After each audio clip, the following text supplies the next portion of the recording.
Welcome to Tips for the Transition, where we have deep, meaningful conversations about life.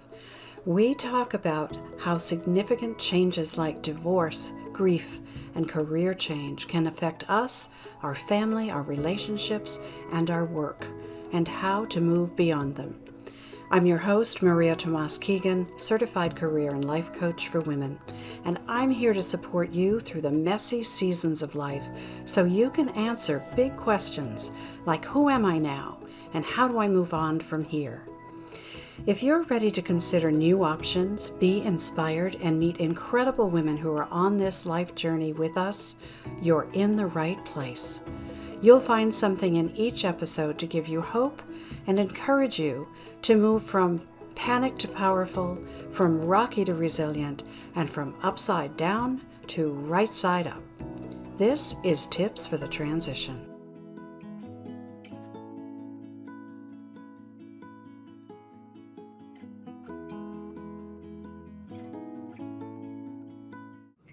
Hello. I'm so happy you've joined us, and welcome to today's podcast. I'm Maria Tomás-Keegan, your host. One of the things I love to do is help professional women who want to feel fulfilled in their careers but don't, and who want to create more harmony in their lives when something feels like it's missing. Because I believe when your career is a soulful fit, it won't become a soul-sucking experience. And everybody wins when you're doing what you love to do. And another thing I love to do is introduce you to inspiring guests who are role models and resources to help you explore other career options. So if something strikes a chord as you're listening today, check out the notes below if you want more information or ways to connect with my guest and me. So today, I want to share another story about a woman who reimagined her career after the one she trained for and loved so much didn't pan out the way she expected. And that happens a lot. Joanne Kaminski is a teacher and reading specialist and had to stop teaching. It took her some trial and error to discover her next best move, but she did. And she's going to share that journey with us in just a minute. Joanne is the founder of the Online Tutor Coach, where she helps other tutors who are great at tutoring, but struggle with attracting students. Through her work, Joanne impacts over 20,000 tutors on her YouTube channel, Facebook group, Instagram, and podcast. And she's the author of a book, and it's called How to Start an Online Tutoring Business Making 4 to 5 Figures a Month. Who doesn't want that? These stories are important to share, I think, because they prove that experience, skills, and passion can translate from one career to another when you get creative and when you want or need to make the change, especially if you want to make it badly. We call this episode Detour from Teaching to Ikigai. Welcome, Joanne. Thank you. I'm so glad to be here. It is my pleasure to have you. I really appreciate you joining us to share this story of yours. Because as I said, I think it's important that others hear these kinds of stories so that they know what's possible. Yeah, So let's absolutely. get started. Let's get started with a little bit of your backstory. When did you know that you wanted to be a teacher? I wasn't one of those kids that knew right away when they were a kid. I liked playing school, but I actually thought I was going to go to college to become a lawyer. And I ended up when I went to college, I joined a mock trial club. And as I was part of that group, I learned a lot about the law that didn't necessarily kind of sit with me and who I was. The fact that you kind of have to still stand up for somebody that you know is guilty, even if you know they are guilty, those kinds of things didn't really sit well with me. And it, they they kind of made me rethink what it is that I want to do. And it was in my second year in college that I realized, you know what? Everyone has always told me that I'm really good with kids. I like school. Maybe teaching could be the next path. And so I went to the guidance counselor, and we started talking about the path to become a teacher and work in the school system. Wow, from thinking you wanted to be a lawyer to being a teacher, I think that's a big jump. It's a big leap. Yeah. So tell us about your experience with teaching. So I started off in the inner city in Milwaukee. I worked at a school for 8 years. It was a brand new charter school. And this particular school um, literally was so new that when we walked into our classroom, the very first thing that we saw was that there were no desks, there were no chairs, there was no furniture, nothing inside of that classroom. It was completely blank, which was, in some ways can be really, really exciting. But that's how new the school was. We even had to put the furniture together. Thank goodness everybody stayed safe because my skills to put furniture together is not in my forte. So but the first day came around, and my very first experience with a student was a little boy named DeAndre who came up to me, and he had a pencil, and he was tapping my back with a sharp pencil to get my attention.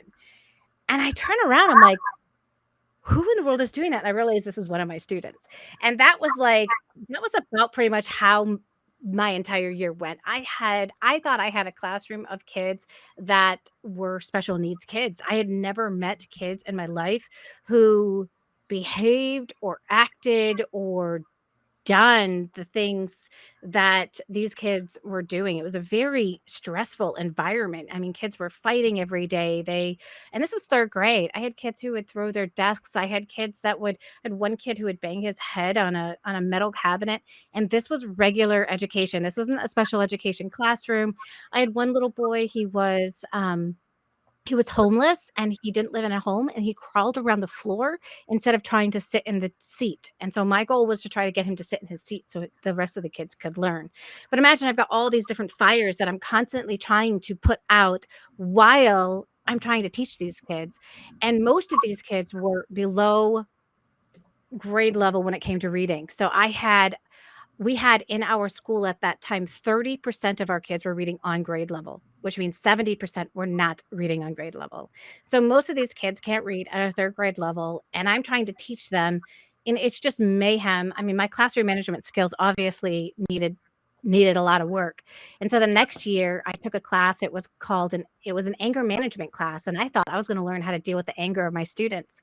And I didn't realize that I actually had a lot of hidden anger that I had never dealt with. And so when I learned how to deal with my own anger, and then I was able to, talk to the kids about the anger that they had inside, I was able to build some really deep relationships with these kids. And my second year inside of a classroom was like night and day compared to the first year. I mean, these kids, they really respected me. They might not have always behaved while they were out of my sight. There were still definitely issues and kids doing things that you wouldn't expect kids to do at a fourth grade level. But it, it was definitely a lot better than that first year.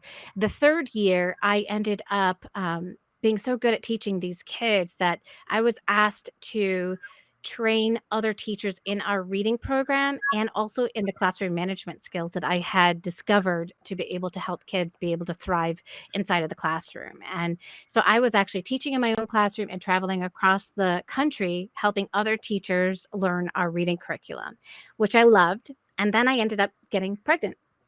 And I was like, gosh, I don't know if I can work these kinds of hours anymore. I mean, I was working from 6 o'clock in the morning until about 6 o'clock every single night. And I was thinking, this really isn't going to work if I have kids in the mix too.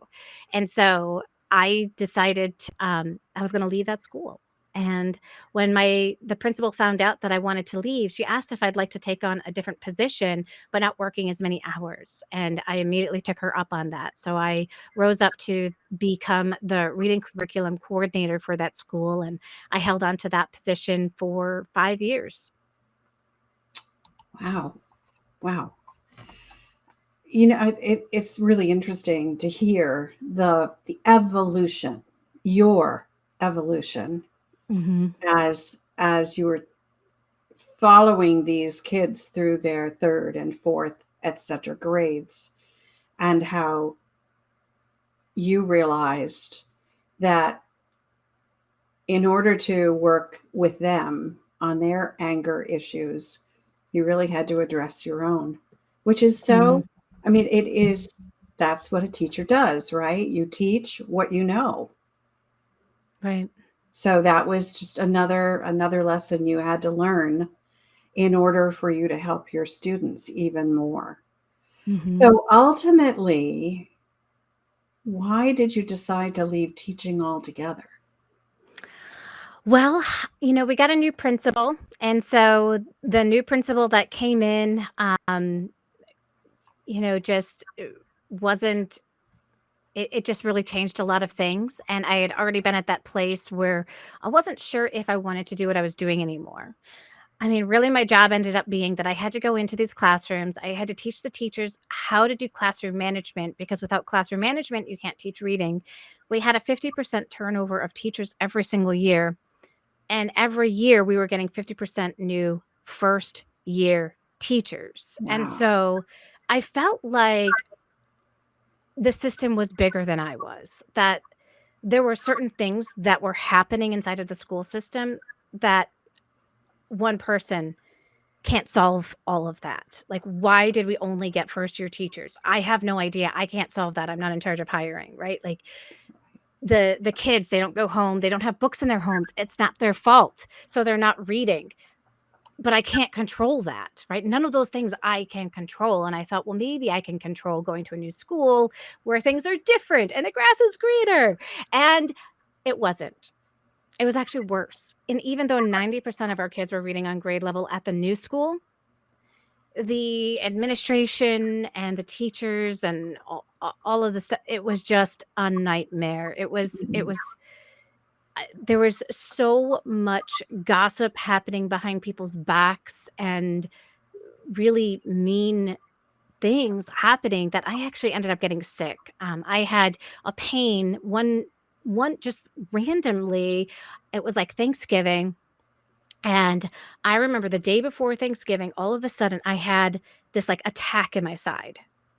And I was looking at my husband like, "I need to go to the hospital. I don't know what's going on. This is the most painful thing I've ever experienced." By this point, I've had kids, so I have no pain. But I was just like, "This is the most painful thing I seriously have ever experienced. I need to go to the hospital." And he's like, "Oh, just take some of my back pain medicine. You'll be fine." So I did. I listened to him and I just took the back pain medicine. It did take the pain away. But every single day, it was like Groundhog's Day. If you've ever seen that movie where, the actor wakes up and, he begins a new day. Well, for me, I would wake up every single day and the side of the pain in my side would be fine. It wouldn't be anything big. It would be just like I knew it was there, but it wasn't really annoying me. And then as the day progressed, it hurt more and more and more to the point when I got home from work, I would have to go to bed because I was in so much pain. Oh, wow. And I was just like, "I cannot live this way." I was going in and out of the hospital. I couldn't figure out what was going on.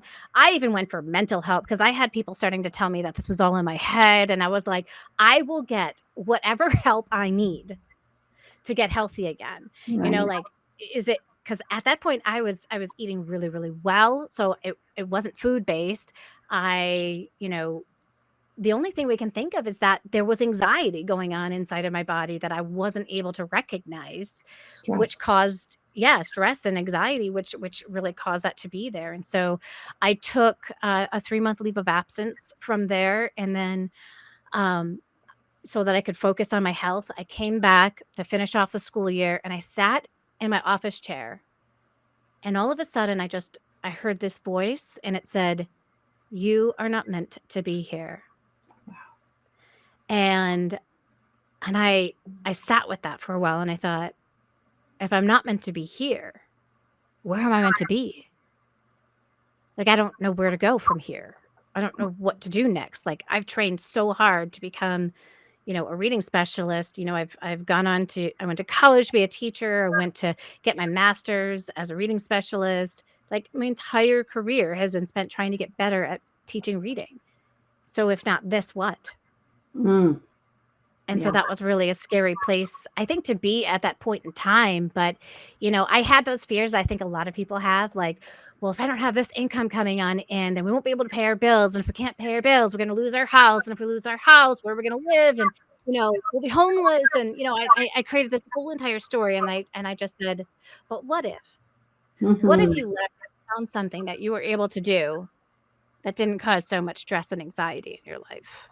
What if? It's a What great question. You know, I just want to dig in just a little bit here about because these are the kinds of questions that I get from my clients all the time. I've prepared for this particular uh, profession.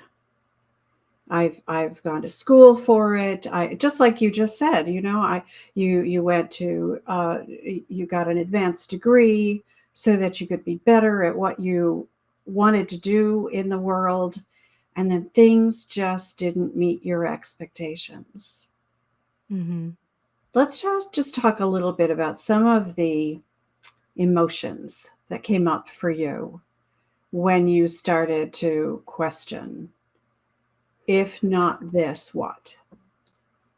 What came up for you? You know, I I was scared, definitely. There's scared that we're scared when we don't know what's next. Right. And I think that's just like a kind of a normal emotion. I was scared. My husband made sure that I actually signed I'll be able to come back in 1 year. Pretty much if you can't figure out what you wanna do in the next year, you have a way to still come back, so I had, like, that Yeah. safety, but I was like, "I'm not coming back to teaching." Like, I knew inside of my head, "No, I am not coming back into the classroom, it's not Because you happening." heard that voice, right? You heard Yeah, that voice that said, this is not where you're meant to be. right. Yeah. And so I listened to my husband too because, I have a relationship obviously that I have to respect, and out of respect, I signed that paperwork, but inside of my head, I didn't tell him this. I'm never coming back to teaching. Yeah. Okay. Okay. So we introduced a word that a lot of people may not know in the title of this episode. This is your detour from teaching to Ikigai. So, for Mhm. those who don't know, what is Ikigai? So it's a Japanese concept meaning a reason for being. And your ikigai is really like, what are you meant to do in life, right? There's these four circles that overlap, and it starts with what we love, what we're good at, what the world needs, and what we can be paid for. And it's these four circles that all overlap together. And the what we're love and what we're good at, they connect our passion. The what we're good at and what we get paid for, that connects our profession. The what the world needs and what we can be paid for, that's our vocation. And the what we love and what the world needs, that's our mission. And all of these come together. When all of these pieces are in place, you have your ikigai. You have that satisfaction, but feeling that you can be of use and of service to the world doing what you were meant to do, and you can get paid for it, and you can be excited about it every day. That's a beautiful explanation of it. And, those concentric circles that overlap, I think, are, passion and missions. We talk about those things a lot, right? That's the ideal, right? That's the Mhm. panacea we're all looking for. So let's hear a little bit about your trial and error journey. I called it that in the introduction, to find your ikigai. What did your detour from teaching really look like? What'd you go through? Well, I had a friend from church. He knew that I was leaving teaching, and he said, "Hey, I think this would be a really great opportunity for you." And it was to join a network marketing group. And I didn't know anything about network marketing at that time. And it was like selling these positive um, trips around the world where you got to grow your your business. And I thought, oh, that's really cool because I do want to start my own business. So this will kind of guide me into how to do that. And what I learned was all the ways not to do business online. I did learn a couple of things that I was able to take with me. I was able to take some of the positive things. I learned how to do like search engine optimization, so that I could get on page one of Google. I learned different things, but I made a lot of mistakes along the way. And while it was a very expensive endeavor for me, it paid off in what I'm able to do today, because I know that it was a good transition for me from where I was to where I am. But I felt that this friend from church had really led me down a wrong path and had taken advantage, because he Mm, had made me pay $20,000 right out of the gate for to be a part of this, and um, it just it was just a nightmare of a situation, and it was from somebody that I trusted, and so I started realizing, like, you really need to do a lot more background research before you just trust somebody, even if you already trust them, mm, when it comes to business, and, um, so I started, like, kinda diving into some other things as well. I was like, "Okay, so what am I good at?" Well, I love crocheting. What if I make like all of these beautiful crochet blankets that I could sell? And I love making jewelry. I could make jewelry and I could sell that. I could go on to Etsy, right? So I tried to start my own Etsy store, and I really didn't know enough about marketing in order to do that. I even tried like bringing my stuff to a table, like at a craft fair, and again, I didn't realize that people had email lists at craft fairs, that they tell their people like where they're going to be each week, and they get updates, and then they come because that person's going to be there and they want to buy from them again. And so I had no idea that that even happened. So I didn't end up selling anything that day except for one pity sale I had. I had set up a little table of like coloring books and those kinds of things for kids, and so this one little girl that hung out by me all day, her mom felt bad and let her buy a piece of kid jewelry that I had made. I kind of felt like it was a pity sale, like, "Oh my god, she's been, like, watching my kid all day." So, just you know. feeling that she's paying the babysitter now. Right, exactly, exactly. It's the only sale that I made the entire time. And then I had decided, I'll try eBay. So I started, like, buying different clothes and those kinds of things from, like, rummage sales. I was like, "Oh, I'll put together these bundles of clothes, and then I'll sell them." And, a lot of the things that I've learned is if people aren't really looking for something, they're not gonna buy it, right? Like, there has to be a need, Yeah. and you need to be solving some kind of need for them to want to make the purchase. Is there a problem? Is there a solution? You know, I found with, sending out an entire box of clothes, well, shipping and handling is outrageous. And eBay, it's like people are in bidding wars, right? So I was like not making any money whatsoever, because it was like the amount of money that people were bidding was the amount that it cost me to send it out. So it was like, okay, well, that was actually a loss in money. And then I came up with my own brilliant idea. I'm like, what would be fun?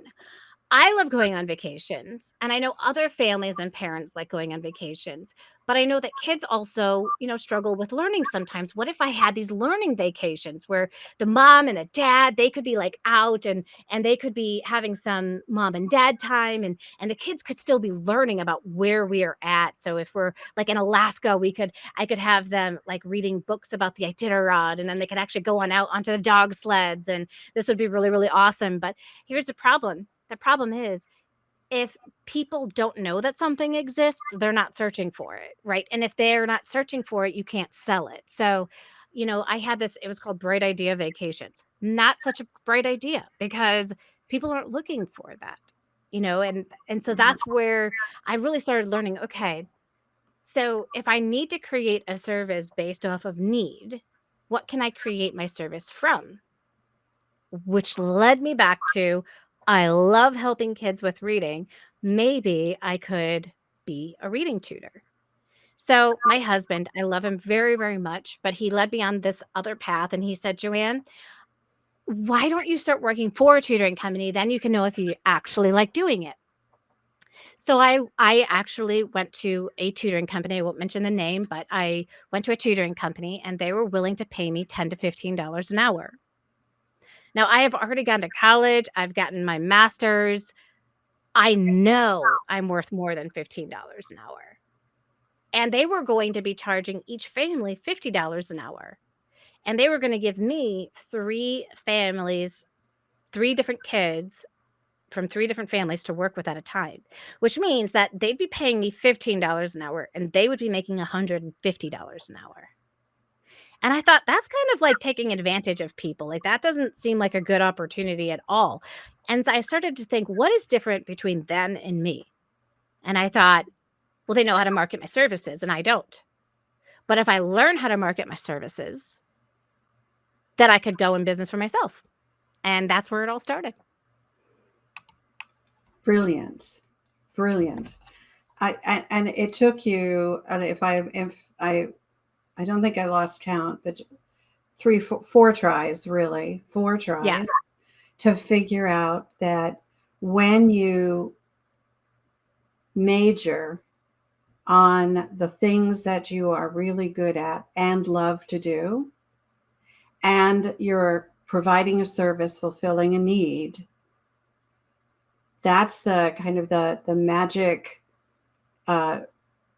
intersection Mhm.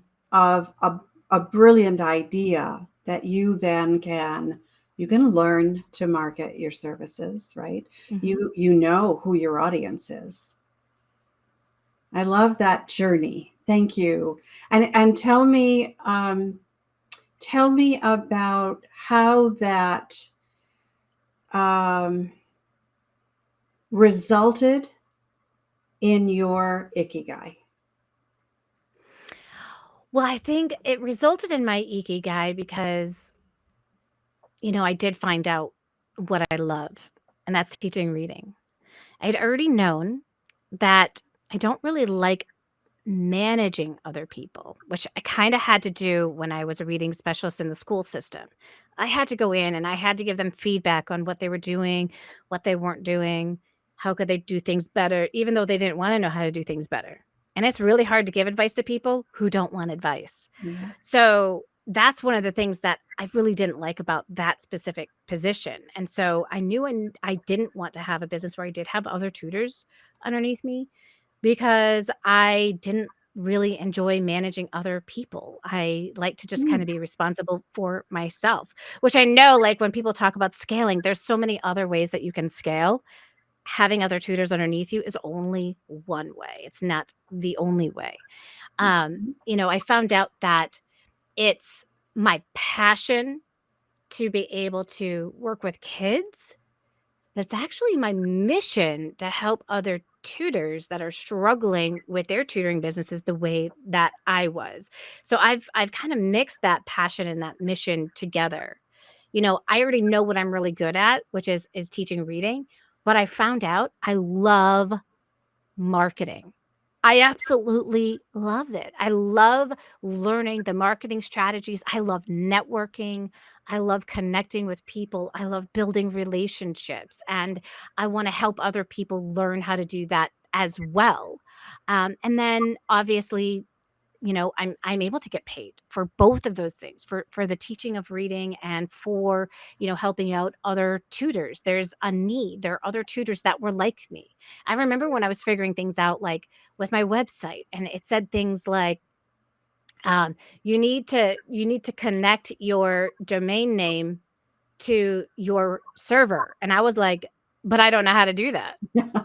Right? Like, and so, like, I'd read all these different things. How do you do that? Like, how do I don't know how to do that. Like, none of this language even makes sense to me. This is a new language. I felt like I was hitting my head against a wall. And there's so many other tutors that are out there in that same position, right? Where Right. they they know they're capable. They know they can do it. They know that they have these skills to be able to teach and help kids that are struggling, but they really do struggle with, how do I get all this tech stuff to work together so I can make it happen? And this is what the world needs, right? Which brings that on in, because people need that. It came from a place of, where was I? Where was I when I was struggling, right? And Yeah. how can I be of service to people in that? And I never shared my journey with reading, but as a kid, I struggled with reading. And so, I knew that there was a need, A, because I struggled. I knew there was a need because I had students in my 3rd grade classroom, my 4th grade classroom, that struggled. I knew there was a need because of my role as a reading specialist. And then as I started my own tutoring business, I knew there was a need because to help other tutors because I was in that place too. And I could see other people that were struggling and asking lots of questions. And so that's where it all comes together. And I have to say, okay, I'm not bragging, but I'm 45 and I just got my first gray hair.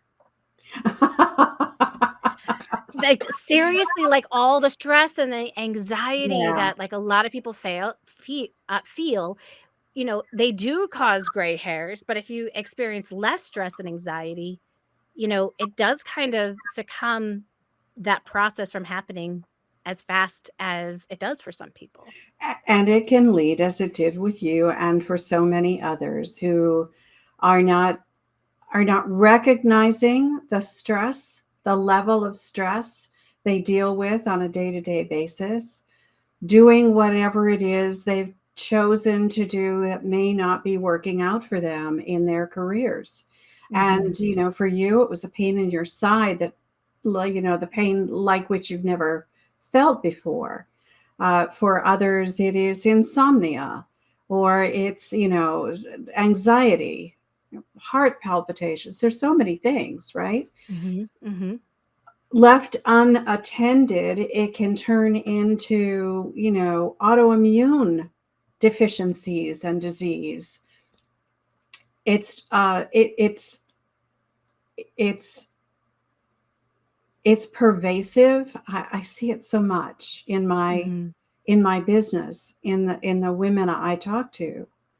So I love that you shared that story so transparently for us, so that people recognize that if you're not happy doing what you're doing, there's a reason for that.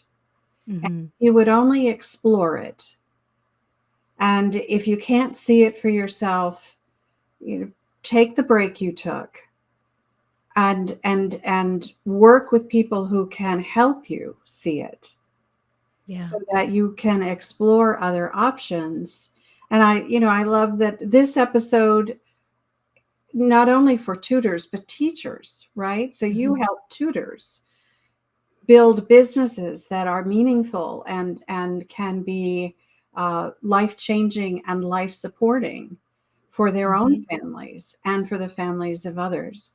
But those teachers out there who are running up against the same kinds of uh, administrative issues that you did in Mhm. school systems that just don't work, that Yeah. they have options too. They do. They do, and with the pandemic, there are so many more teachers, like, I do not hear that it's gotten any better. It's only gotten worse, and, it's been so stressful for so many teachers, and, And it's such a nothing is shame. changing. Nothing is Yeah. changing. And it's such a shame because, God knows we need our teachers. We need great teachers. And we need those first year teachers not to give up after the first year, right? Like you, Yeah. figuring it out and figuring out how to manage the classroom, and then, and your anger. There's so many facets of your story that I love. Joanne, thank you so much for sharing all of it. I am sure that you've got some great leave behind nuggets, takeaways that our audience will learn from. So, this is the part of the show where many of our viewers say it's the best part because we share practical tips and strategies. And it's why we call the show Tips for the Transition. So, Joanne, what are some of the tips? Let's start with your first one. What are your favorite tips that you'll leave with us? Always keep learning. I think so many of us think that learning is a process that we do when we're in school, but we Yeah. need to be constant learners. Like, school is just the first step. It's supposed to be insight into how we learn so that we can continue to learn for the rest of our lives. But a lot of people I talk to, they never pick up a book ever again after school. Yeah. We need to keep learning. We need to keep, uh, whatever it is. Like, I always think, like, what is the next thing that you need to be learning so that you can reach the goals that you want to be able to achieve. And once you can do that, I mean, anything is going to be possible. Nothing's going to stop you. I had somebody say to me, "How do I get better at becoming, a reading teacher?" I said, that they said, like, "I don't have money to go back to school or do any of that kind of stuff." And I said, "But you have access to the same exact books that everybody else has. Just start diving in. Like, here's some titles, start reading. Like, that's how you get better. You get better by learning from the people who came before you.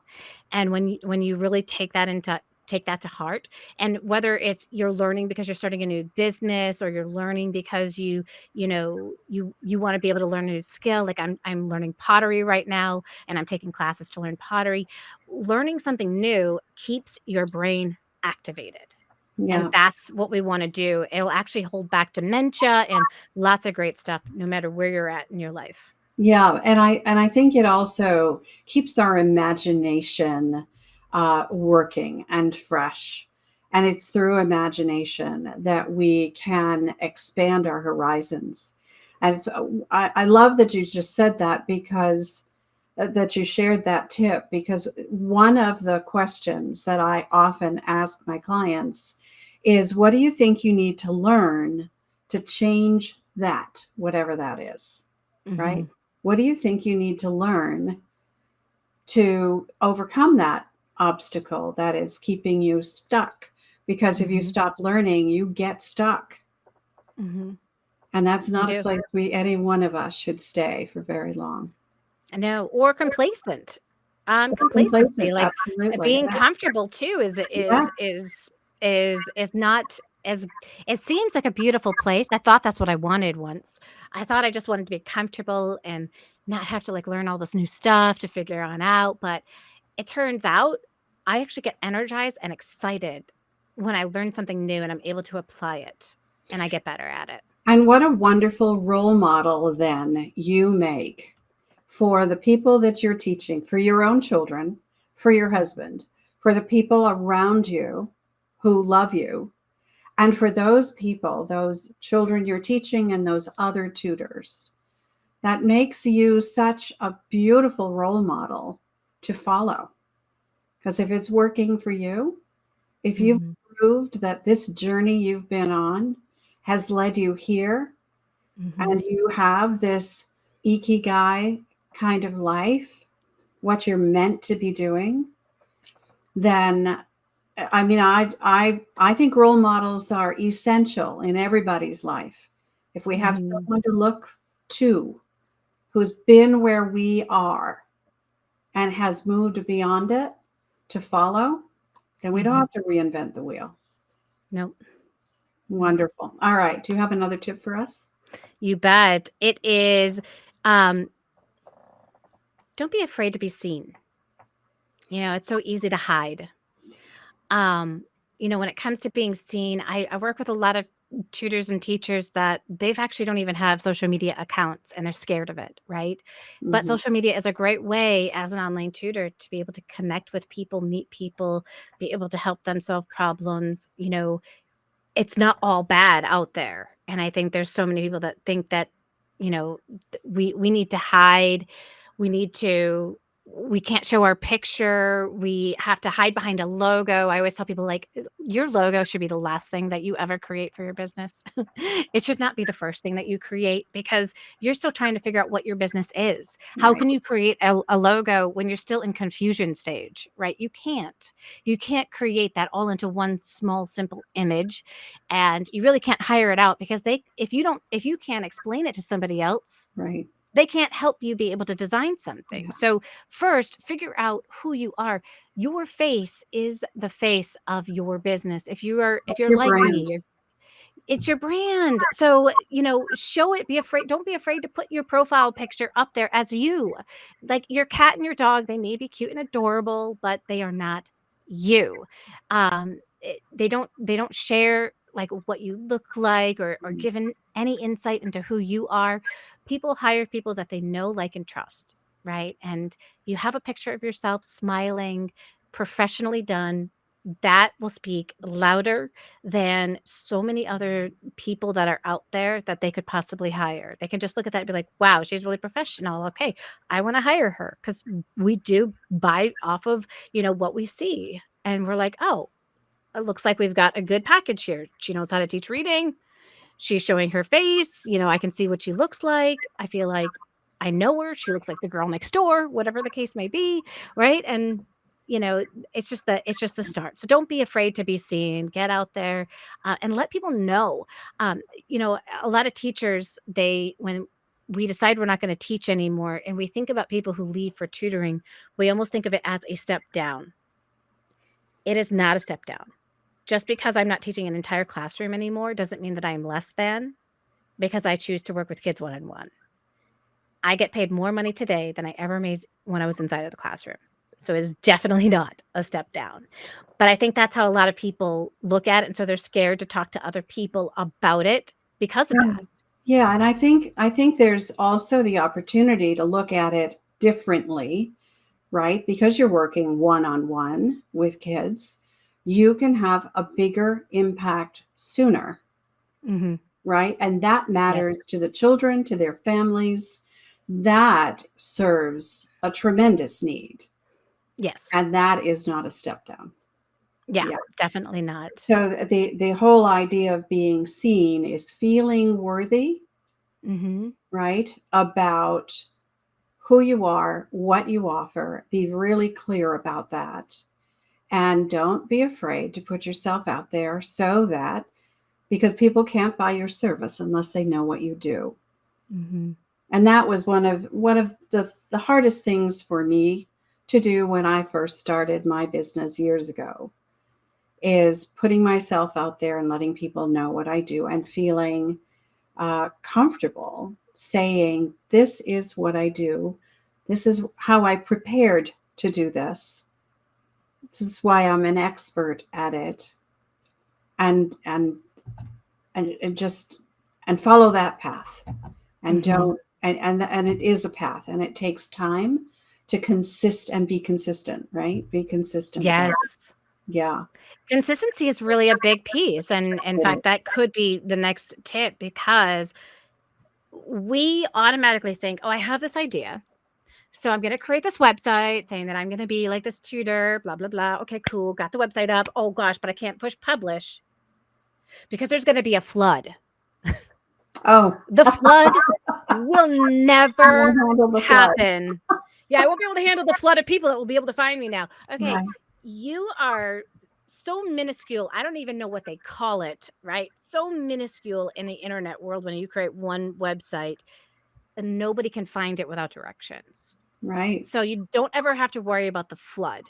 What you have to worry about is consistency. Continue each day to take actions to get clients, because I can't have a tutoring business if I don't have students. Right. I often would put the wrong I would I would put my efforts in the wrong places. Yep. And so I was like creating all these resources and tools to be able to teach kids online.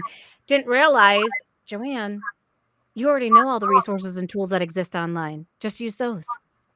Yeah. And like, Yeah. for some reason, I was, like, just stuck. I'm like, "Oh, but I need guided reading books, and I have the guided reading books on my shelf over there." And they're all organized beautifully, by the way. I have never since picked one up off my shelf to use with Wow. a student.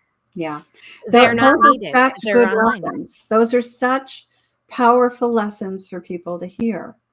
So, focus on what's important to get the business going, Mhm. and the rest will follow. And you Yeah. may you those ideas you had about things you need to have at the ready before you publish, or your website, or before you start to market.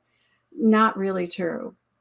If Yeah, you were it's if not. you were able to, because you're a pro, because you know your stuff, if you were able to hire your first few clients just by talking with people and letting them know what you offer, and get the ball rolling there, Mhm. that's what's important, to get that income started.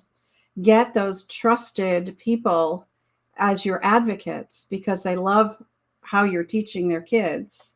Mhm. That's when the momentum starts. And the other stuff will follow if it's even Yes. really necessary. Exactly, exactly. My students, I always look at it this way. My students determine the resources I use. It's not the other way. It's not like the school system where I have a curriculum and I teach that curriculum, right? I take a look at what is it that my students need, and then I take a look at what resources could support us in reaching that goal. So So that's the it's very impact backwards. you make. You customize what you do for each one of your clients.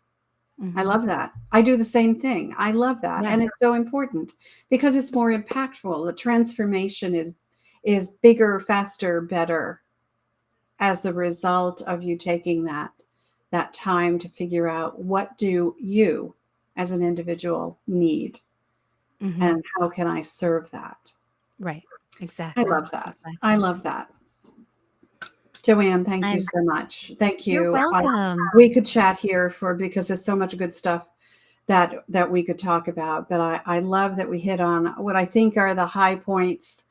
I know that there are going to be people out there who are watching this or listening to the audio version of this that they're going to want to know how to get in touch with you. So what's the one best way they can do that? So my website is onlinetutorcoach.com. Online, ONLINE, tutor, TUTOR, coach, COACH.com. And I also have a gift if you add //50. I have 50 plus ways to get online tutoring students because that's the very first thing that we want to know. How do I get students, right? How do I start this journey? So you can find me there. What a gift. 50 plus ways. Wow. That's such a gift. Thank you. Thank you so much for being here. I really Oh, you're appreciate welcome. what you do, and I love that you have found a way to take your passion for teaching to the next level and that Mhm. you're impacting so many students and other people like you who want to tutor them. I love that. Mm. Thank you so much. Oh, you're welcome. All right. So we are going to wrap things up here. And for those of you who are watching and listening, I really appreciate that you're a part of this community. So if you enjoyed this episode, please leave us a comment. Tell us what you thought. Leave us a review. And if there's a star rating where you are, pick a star.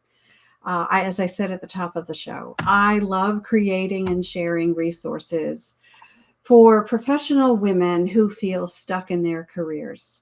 So if something in this episode resonates with you and you would like a fresh perspective on it, let's continue the conversation. You will find links in the show notes below to learn more about Joanne and me. And I invite you to continue this conversation in my private Facebook group called the Career Transition Roadmap. The link for that is below as well. So let's meet again next week, same time, because you know what? I believe it is our time to thrive. So let's thrive together. Until next time, I'm Maria Tomás-Keegan, helping you turn transition into triumph.